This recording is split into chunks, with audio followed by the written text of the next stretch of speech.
And welcome back, everyone. What's up? How we doing? Today's video is brought to you by the solar eclipse. Hopefully y'all got to check it out. Pretty badass thing that happens for us. For those that know the drill, let's move you to about a minute. If this is the first time you're ever seeing me, what's up? My name is Nick Leitch. I am the creator of the Life with Nick YouTube channel and the host of the Life with Nick podcast. Do me a favor, if you're interested, go to my YouTube channel, check out the intro video. It will give you way more clarity on what the heck I'm all about, and from there you can decide if I'm a fit for you or not. If I am a fit, would love to have you subscribe to the channel. That way I can stay on top of you with all good related content coming out. However, those of us that know the drill, we will be reading Psycho-Cybernetics and indulging further into that. Last chapter was chapter 3, and within that chapter we got into a nice conversation and dialogue about imagination and that being the first key success mechanism. So today's conversation on chapter 4 is going to be more of a tactic rather than what we have been talking about from other chapters. We're not building so much as, thinking through a different strategy on what and how Psycho-Cybernetics can be used in your life. So chapter 4 reads, Dehypnotize Yourself from False Beliefs.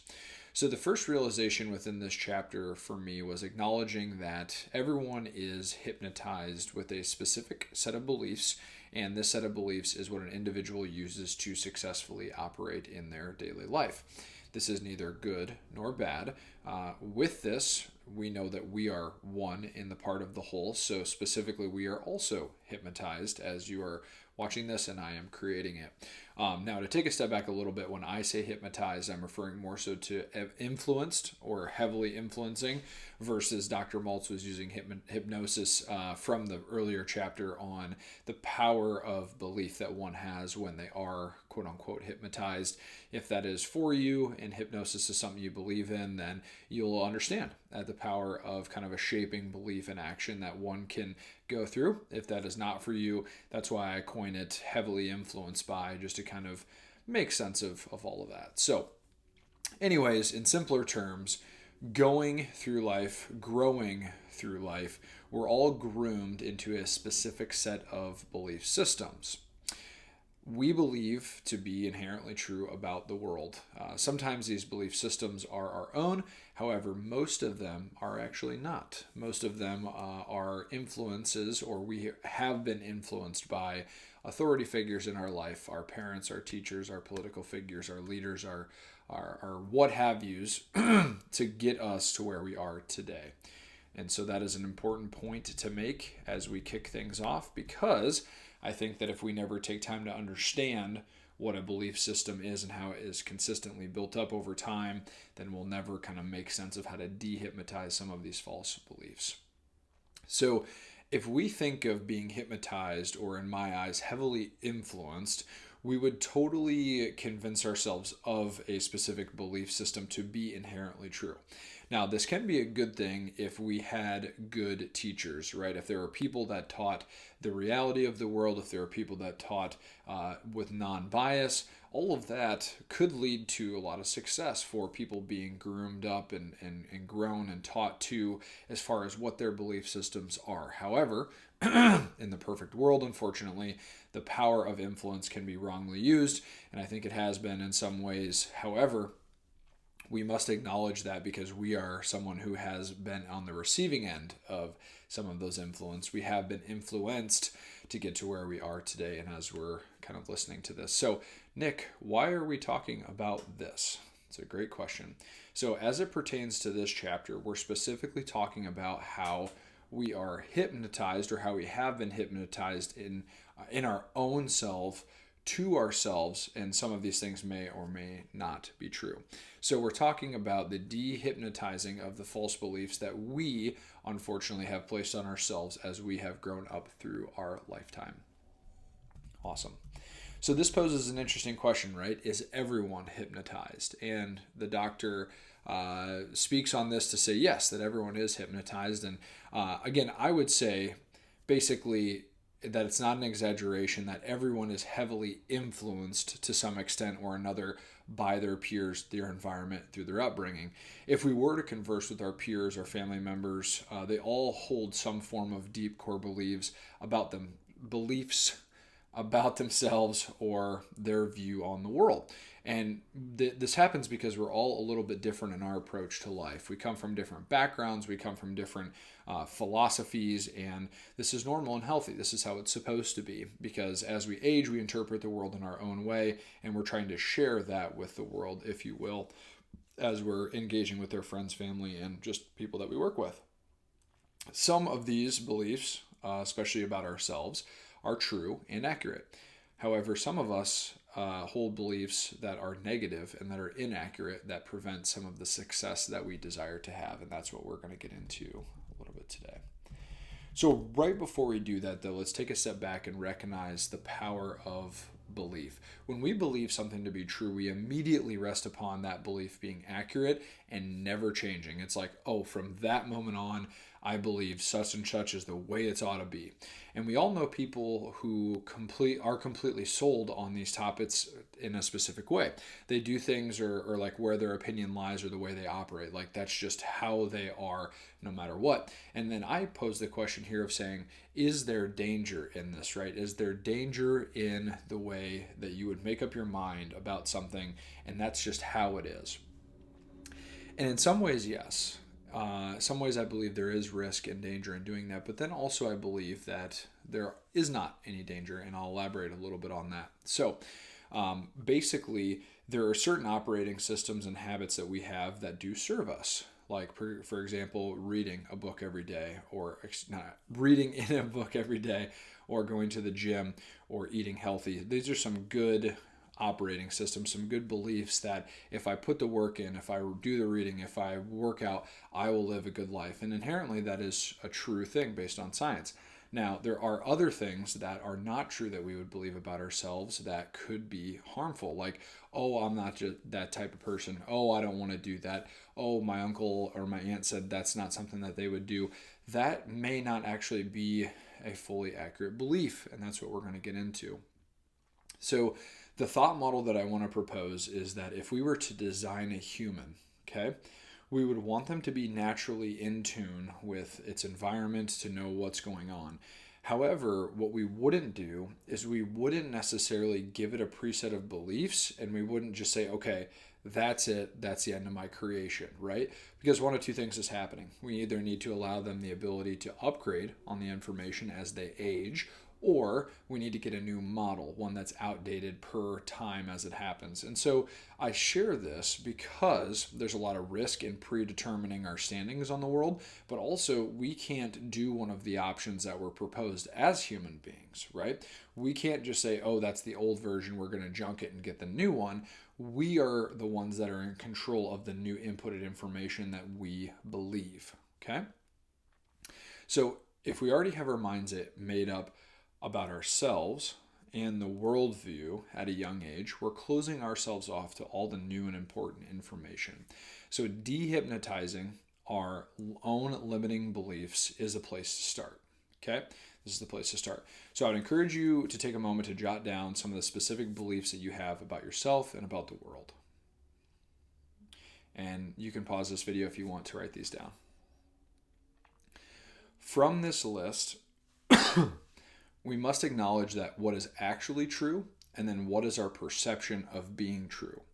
We can ask our friends and our mentors how they view us, and this feedback that they can give us helps us kind of go into this list and say, yep, that's true about me, or no, that isn't necessarily true about me, that just happened one time. And when we go through this, what we're realizing is that some of the beliefs that we had about ourselves are very accurate because we have good self-awareness. Other times, though, if we really dig into, do we actually believe that, or how do we believe that, we find that somebody else influenced us to believe that was a certain way. We don't have the right information to determine if we do have a belief system of said thing. And this is why I'm saying the upgrading is so important to the design of the human, because if we never do that, we may not be able to live and take advantage of the things that we need to take advantage of to be successful. The good news is that within us, whoever we may be, however many failures or successes we've had, we have the ability and the power to do whatever it takes to be happy and successful.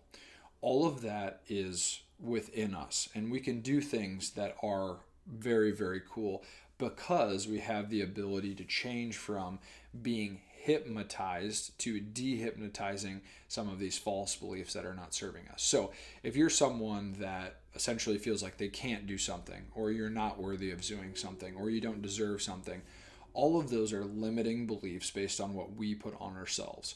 And so to write it out is important to me, because then you have it on paper to then come back to say, why do I believe that? Why should I believe that? Is that actually true? And most of the time, it's false belief. And this is why we're taking the time to read chapter 4. So what holds us back most of the time from achieving our goals is negative beliefs. Why do we think negatively about ourselves? The solution for us is found that we've been convinced that our negative belief prevents us from conquering and delivering on the outcomes we want. So think about it like this. If you had a lid on your potential and you closed it, and you're fighting this lid, you're constantly fighting this lid, and you just feel like you can't get after it. Well, the issue in that is the person that put the lid on is actually you to yourself.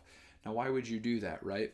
And that's from a negative belief that you may have gathered from your past. Maybe a failure, maybe a mishap. Oh, I'm not that person. Or, oh, I tried to do that one time and it's not for me. That's actually not an accurate statement about yourself to yourself. So we need to be mindful of the lids that we're putting on. Otherwise, we're not going to be able to go out to determine our goals and outcomes. So the important thing for us to remember is that it doesn't matter how we have come up with our belief about ourselves. What matters is that we accept the ideas from an outside source, meaning they've come in from an outside source, parents, teachers, siblings, etc. We must also be mindful of our childhood, so important, and how that shapes our beliefs. Oftentimes, when we use language like, we are dumb, or I have a weak personality, I'm disorganized, or I don't do those things, that's because that had happened a long time ago, and we never went back to unpack if that's actually the reality of who we are. And so I share all this to say that it's creating awareness around what you truly believe about yourself and why that is so incredibly important, because we can literally talk ourselves out of doing things that we may or may not even know if we can do. So one quick thing before we get to the final section in this video is I labeled as how to use relaxation to dehypnotize yourself. So this is a tactical thing we can do. So our current belief system, whether it's good or bad, was formed without effort and strain over the course of a long enough time. Our habits are the same way. So we must employ a similar process to forming new beliefs, because if it works for the bad, it can work for the good. And so we simply need to incorporate a practice of sitting down and examining what is good and what is bad, what is serving me and what is not serving me. And from there, being able to kind of cross out or highlight as an area of work for dehypnotizing some of ourselves and some of our influence on what that belief system is. Over time, as we interject the new belief system and the new habit to back the new belief system, if we have enough time, we can completely turn the corner on this new operating system. So I share all that to say, if you've spent all this time thinking you're one way, but you want to change to be another way, you can do that. And you should have a lot of excitement towards that, because all it is the effort to put in to do that for a long enough time, and then you'll have a new operating system. Furthermore, if you want to do a morning meditation, this is something that's offered in the book as well, is basically sitting down for 10 to 30 minutes in the morning or in the evening and being completely relaxed. From this relaxed state, we're going to visualize ourselves as the person we want to be with that belief system, as the person we want to be with those habits. And over the daily habit of doing that and visualize yourself in action with those new things, the body can't tell the difference, right? That's the whole point of this book, of the servo mechanism and the Psycho-Cybernetics, is that we're giving our chance to ourselves in our mind's eye to create the outcome that we're looking to do. Now, I know this isn't for everyone. However, if you want to speed up the process or you want to really make a lasting impact, do this meditation, do this visualization, and it could be the game-changing effect for you, because once you've meditated enough on that said thing, you'll begin to identify moments in real life that you can step up to the plate with the new belief system and the new habit. And over time, when you do that, you can then become this new person that acts differently and behaves differently and believes different things, which is so exciting, right? Again, it would be so shitty of us if we had to take the old version of ourselves, throw it out because it's outdated, and then live with the new version. And if we did do that, how awesome would that be, right? But we don't. So we must respect the fact that we were only given one opportunity, one body, one mind, to do the work to upgrading these self-beliefs to serve us accordingly. Last but not least, we are going to talk a little bit on the inferiority complex. And this is me teaching you from the book, and then we'll have a little bit of a conversation about it. So at least 95, or probably almost all people, unless you are completely psychotic, have in their lives the feeling of inferiority to some extent, in some realm, in some niche, in some thing. We have the feeling of inferiority. This inferiority is a serious handicap to success and happiness. And it's not so much of actually the serious handicap that we are taking a look at. What we are wanting to do right now is to identify why this is the case. And what it is that the feelings of inferiority originate not so much from the facts or experience, right? But our conclusion about these things, our conclusion about the facts, our conclusion about the evaluation of the experience that comes up with inferiority. So, as an example, I were to challenge a professional weightlifter to work out. We go and work out, and likely they would beat me because I'm not at the level that they possess. Now, what's interesting about this is that they've beaten me in this particular context, right? However, this does not make me an inferior person. It's just that they had the ability to be successful in that said thing because they've trained in that more. Where am I going with all of this? With this notion in mind, I'd like to mention that everyone has this level of comparison to other people in the sense of strengths and weaknesses. I may be a better reader than somebody else, but they may be a better video producer. I might be able to make more money than someone else, but they might be more rich in relationships. And I share all this to say that there's no real answer to who's better or who's worse. What we're more focused on here is identifying that because someone may be better than you at said thing, you're not an inferior person, which is important to understand. So with that also being said, we must begin to respect the abilities of others and know that we have a place in the world as much as they do. This is also to say that we're no more or less inferior or superior to anyone. So another piece to this pie. So another element is that it's not the knowledge of the actual inferiority or skill or knowledge given to us that allows that and makes us interfere in the life.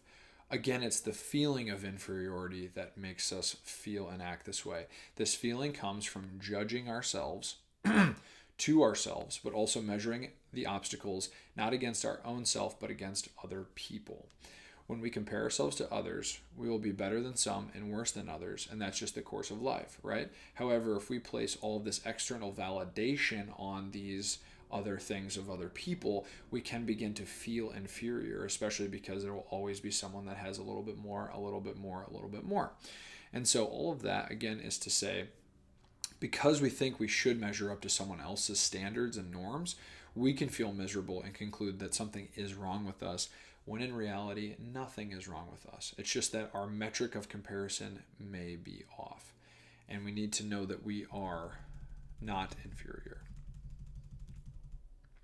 So we can also feel unworthy, that we do not deserve success and happiness, and that it would be out of place for us to fully express our own abilities and talents, whatever they may be. All of this comes about because we have allowed ourselves to be hypnotized by somebody else's definition of normal. I should be like so-and-so. I should be like everyone else. And so that's a big thing, right? Because how often do we face ourselves with comparison? How often do we face ourselves with, oh, they have this, I need that. Or, oh, they did this set accomplishment, I want to do that. When in reality, we're more just visualizing the outcome of what they have. And do we really want it, right? Or is this a Band-Aid covering over a major issue of work that we need to do internally, which isn't what you want to hear, but is what I'm willing to share, because sometimes that is what we need to do. Always looking inward first, and then being at peace with knowing that there's people on all ends of the spectrum that are going to be better and worse than us than certain things. Here's a great example is that I once had a buddy of mine who, at a time, I was superior in some sense in working out to them. And it was simply because I have just done it for more years of experience. And so this person also has a really strong ability in a different realm that I don't have. And one time he had mentioned to me, hey, I always kind of feel like crap when I'm working out with you because you always feel like you're a leg ahead. And I said, well, if we were to go do your thing, how would you feel? And he's like, oh, I would feel fine. And that's the whole point, because I would then be inferior. So it's all a matter of context of situation to really all of this. And then furthermore, skill development is a whole nother conversation, but that's how you actually go from being inferior to superior. You have to develop the skills and experience. So, but I share that example to say that in that moment, even though he felt inferior, he may have been superior to me in many other areas, but it's just this one particular context that he felt that way. And it's not even him, right? He, as a person, shouldn't feel inferior. It's just that I was better than him in that said context.